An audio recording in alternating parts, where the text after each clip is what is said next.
आज हामी एउटा निकै नै रोचक विषयमा चर्चा गर्दैछौँ, नेपालको जनकपुरमा रहेको ऐतिहासिक राम मन्दिर।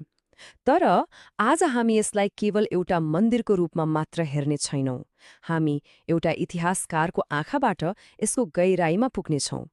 यो 17औं शताब्दीको वास्तुकला र आजसम्म चलिआएको हाम्रो जीवन्त परम्पराको कस्तो गजबको सङ्गम हो भन्ने कुरा केलाउनेछौँ। ल आउनुहोस्, सुरु गरौँ। सुरुमै एउटा प्रश्न सोचौँ त, कसरी 17औं शताब्दीमा बनेको ढुङ्गा र काठको एउटा पुरानो संरचना आजको यो आधुनिक समयमा पनि भव्य उत्सवहरूको मुटु बनिरहेको छ? अचम्म लाग्छ नि, होइन? यो कुराले के प्रश्न पार्छ भने हामी कुनै निर्जीव स्मारकको मात्र कुरा गरिरहेका छैनौँ, हामी त शताब्दीदेखि मानिसहरूलाई जोड्दै आएको एउटा गतिशील र जिउँदो इतिहासको पाना पल्टाउँदैछौँ। पहिलो कुरा, जनकपुरको मुटु। यो मन्दिरको जग निकै बलियो छ। जनकपुर सहरकै सबैभन्दा पुरानो हिन्दू मन्दिरहरूमध्ये पर्छ यो, जुन पूर्ण रूपमा भगवान रामप्रति समर्पित छ। मिथिला क्षेत्रमा त अनगिन्ती धार्मिक स्थलहरू छन्, तर यसको स्थान साँच्चै नै विशिष्ट छ।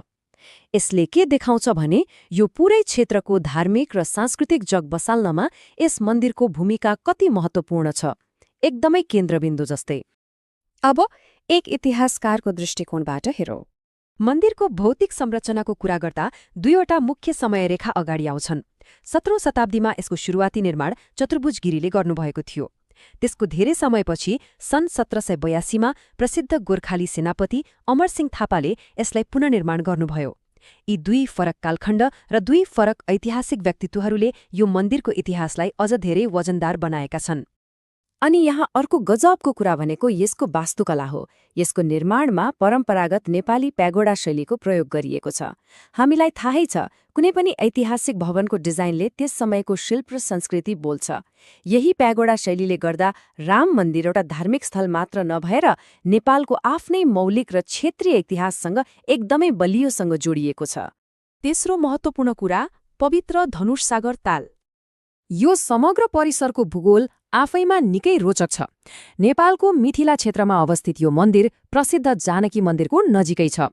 तर त्योभन्दा पनि महत्त्वपूर्ण कुरा, यो पवित्र धनुषसागर तालको ठिक अगाडि छ।